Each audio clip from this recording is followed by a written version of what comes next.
Shalom, apa kabar saudara-saudari terkasih dalam nama Tuhan? Pada hari ini saya ingin membagikan firman Tuhan buat saudara-saudari terkasih. Kiranya firman Tuhan hari ini saudara-saudari diberkati. Firman Tuhan yang akan saya bagikan pada hari ini terdapat dalam 1 Petrus pasal 4 ayat 7 sampai dengan 11 dengan topik tinggal dalam dekapan kasih Bapa. Mari kita baca dan membuka Alkitab kita dalam 1 Petrus pasal 4 ayat 7 sampai dengan 11. Saya akan membacakannya. Demikianlah firman Tuhan. Kesudahan segala sesuatu sudah dekat, karena itu kuasailah dirimu dan jadilah tenang, supaya kamu dapat berdoa. Tetapi yang terutama kasihilah sungguh-sungguh seorang akan yang lain, sebab kasih menutupi banyak sekali dosa. Berilah tumpangan seorang akan yang lain dengan tidak bersungut-sungut, layanilah seorang akan yang lain sesuai dengan karunia yang telah diperoleh tiap-tiap orang sebagai pengurus yang baik dari kasih karunia Allah. Jika ada orang yang berbicara, baiklah ia berbicara sebagai orang yang menyampaikan firman Allah. Jika ada orang yang melayani, baiklah ia melakukannya dengan kekuatan yang dianugerahkan Allah, supaya Allah dimuliakan dalam segala sesuatu karena Yesus Kristus. Ialah yang mempunyai kemuliaan dan kuasa sampai selama-lamanya. Amin. Firman Tuhan pada hari ini mengajarkan kita bahwa apa yang kita pikirkan akan menentukan apa yang kita lakukan. Apa yang kita lakukan akan menentukan masa depan kita. Untuk mengerti kehendak Allah, maka cara berpikir kita haruslah diubah. Pasal 4 ayat 7 sampai dengan 11 memperkenalkan kepada kita sosok Petrus yang memiliki sikap menaati dan mengikuti teladan Yesus kepada orang-orang Kristen. Bagaimana caranya agar kita yang percaya bisa tinggal dalam dekapan kasih Bapa? Yaitu pertama adalah tekun dalam doa kepada Bapa yang terdapat dalam ayat 7. Apakah doa itu? Doa merupakan langkah awal yang penting bagi anak-anak Allah. Melalui doalah kita belajar memahami bahwa kita tidaklah sendiri. Doa merupakan saluran berkat Allah. Dengan doa, kita dapat merasakan kuasa Tuhan dalam kehidupan kita. Marilah, saudara-saudari, kita coba cermati kembali 1 Petrus pasal 4 ayat ini. Di mana ayat ini mengatakan bahwa untuk kita tekun dalam doa kepada Bapa, langkah kita pertama adalah menguasai diri yang terdapat dalam ayat 7b. Kedua, kita haruslah tenang yang terdapat dalam ayat 7c. Jadi, dalam teks ini terlihat jelas bahwa Petrus tidak menyalahkan pada siapapun, tetapi ia mengakui dirinya dan jemaatnya bahwa mereka ikut berdoa kepada Tuhan. Dalam doa, kita menerima apa yang Tuhan berikan. Meskipun orang Kristen menikmati banyak berkat dari Allah, kita sebagai orang Kristen harus menjalani hidup tekun dalam doa kepada Bapa. Dimanapun berada, seorang Kristen haruslah menunjukkan bahwa kita adalah milik Yesus Kristus. Ada salah satu contoh di mana saya akan menunjukkan kepada saudara-saudari. Contoh ini benar-benar yang akan membawa kita, yang akan mengajarkan kita untuk hidup tekun dalam doa kepada Bapa, yaitu contohnya adalah Nabi Daniel. Nabi Daniel ini dikenal sebagai seorang yang beriman, setia berdoa, dan juga berani. Daniel tidak pernah mau melawan Allah ataupun perintahnya. Melalui Daniel, Allah mengungkapkan lebih banyak hal-hal mengenai masa depan daripada melalui nabi lain sebelum dia. Langkah kedua kita yaitu adalah tekun mempraktekkan kasih Bapa yang terdapat ayat 8 sampai dengan 9. Apakah itu kasih? Kasih adalah kasih yang memberikan kasih sayang kepada sesama, dan kasih itu adalah sikap kita yang mau mengasihi terhadap sesama kita. Tujuan mempraktikkan kasih Bapa adalah untuk menjalani hubungan yang kekal dari Allah itu sendiri.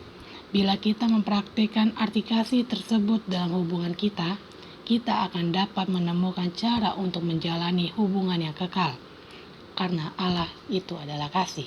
Saudara-saudari, marilah kita memahami kembali dalam 1 Petrus pasal 4 ayat 8 sampai 9, yakni pertama, kasihilah sungguh-sungguh seorang akan yang lain yang terdapat dalam 8a. Kedua, kasih menutupi banyak sekali dosa yang terdapat 8b.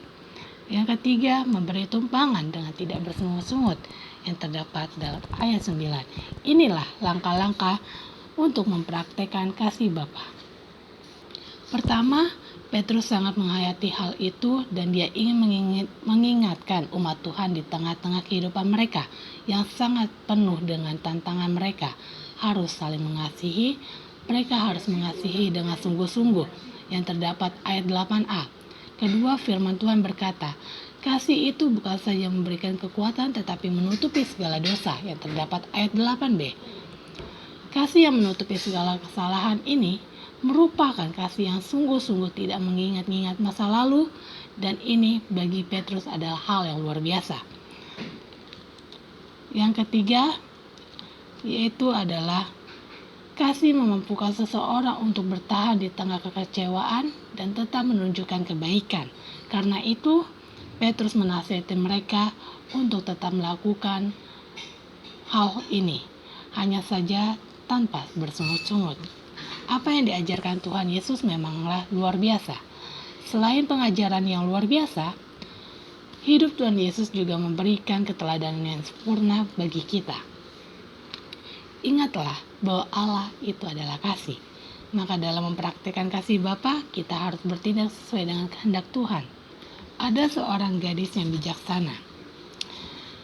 Gadis bijaksana ini memiliki teman sekolah yang selalu berkeluh kesah kekurangan uang.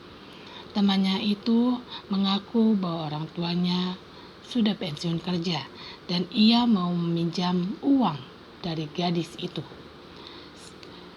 Tapi sebagai anak Tuhan yang baik, gadis itu ingin membantu temannya tersebut. Tetapi gadis itu menyadari bahwa uang itu adalah milik Tuhan. Jadi ia berdoa terlebih dahulu memiliki dan meminta petunjuk Tuhan. Memiliki sebuah petunjuk Tuhan. Tiba-tiba keesokan harinya di kantin, seorang gadis itu melihat bahwa temannya itu bersembunyi merokok. Lalu seperti ada suara di dalam hati gadis itu mengatakan bahwa temanmu itu tidak kekurangan uang, tetapi temanmu itu kekurangan untuk membeli rokok. Dia tidak perlu dibantu. Itulah kata hati di dalam seorang gadis itu. Seminggu kemudian, gadis itu berulang tahun dan gadis ini memiliki hadiah berupa uang dalam amplop yang telah diberikan pada orang tuanya. Lalu gadis ini merasa tergerak untuk memberikan uang itu kepada pembantu yang di rumahnya yang bertugas memasak dan membersihkan rumahnya. Lalu gadis ini merasa senang untuk memberikan uangnya kepada pembantunya itu. Saat menerima uang pemberian dari gadis itu, pembantu itu merasa tersentuh, merasa sedih karena anaknya juga sedang berulang tahun dan dia tidak bisa membeli kado pada anaknya. Lalu si pembantu ini mengucap terima kasih dan merasa bersyukur atas apa yang diberikan oleh gadis itu. Orang tua gadis itu melihat perbuatan anaknya kepada pembantu itu dengan merasa kagum karena memiliki ketekunan kasih yang sangat luar biasa sesuai dengan kehendak Tuhan. Langkah terakhir kita yaitu adalah tekun melayani Bapa yang terdapat dalam ayat 10 sampai dengan 11. Apakah itu melayani? Melayani adalah mengosongkan diri dan menempatkan kepentingan diri sendiri di bawah kepentingan Tuhan dan kepentingan orang lain. Melayani adalah bagian yang tidak terpisahkan dari hidup orang yang telah mengalami karya keselamatan Tuhan Yesus. kita semua sebagai umat Allah berhak dan wajib melayani. Mari saudara-saudari, kita membaca kembali isi dari ayat ini, yaitu pertama, layanilah seorang yang lain yang terdapat ayat 10a. Kedua, pengurus yang baik dari kasih karunia Allah yang terdapat 10b. Yang ketiga, menyampaikan firman Allah dalam melayani dengan kekuatan anugerah Allah yang terdapat ayat 11. Firman Tuhan hari ini berkata agar kita saling melayani seorang akan yang lain. Ketika kita memiliki talenta, itu bukan berarti kita cukup berdiam diri begitu saja. Tetapi talenta itu dipercayakan Allah kepada kita sebagai pengurus di hadapan Tuhan untuk mengembangkan talenta tersebut yang terdapat ayat 10b. Firman Tuhan yang kita baca, renungkan, dengarkan harus dilakukan. Perkatakanlah firman itu kepada mereka yang lemah, sehingga mereka yang lemah bangkit dan menjadi kuat di dalam Tuhan yang terdapat dalam ayat 11. Hidup sesuai panggilan yang terdapat dalam ayat 10-11.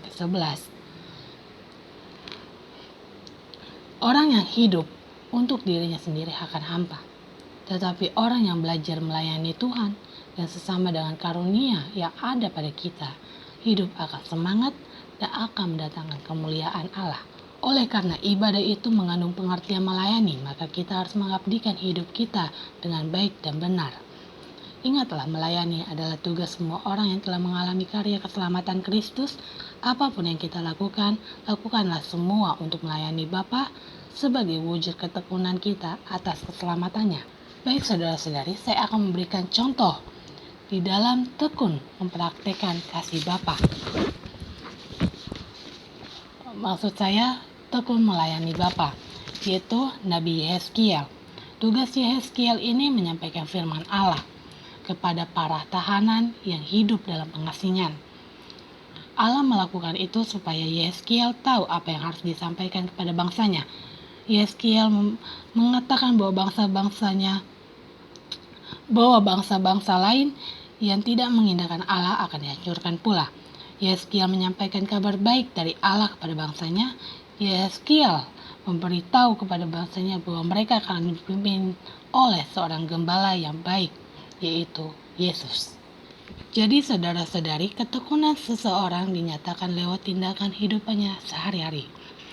Setelah kita membuang segala halangan yang membuat kita tidak bisa mengikat Tuhan dan dapat berkuasa atas dosa, maka langkah terakhir kita untuk memiliki karakter Kristus adalah memiliki ketekunan dalam berjuang menjadi seperti Kristus.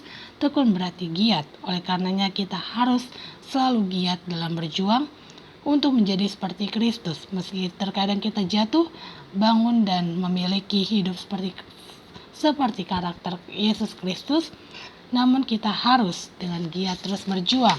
Cara kita berjuang untuk menjadi seperti Kristus adalah mengubah cara berpikir kita. Cara berpikir kita haruslah selalu terus diisi dengan firman Tuhan, hingga cara hidup kita berubah menjadi seperti Kristus. Marilah kita mengambil sikap ketekunan seperti Rasul Petrus ajarkan kepada kita, yakni pertama, tekun dalam doa kepada Bapa yang terdapat dalam ayat 7. Kedua adalah tekun mempraktikkan kasih Bapa yang terdapat ayat 8 sampai dengan 9. Ketiga adalah tekun melayani Bapa yang terdapat ayat 10 sampai dengan 11. Tuhan Yesus memberkati. Terima kasih. Shalom.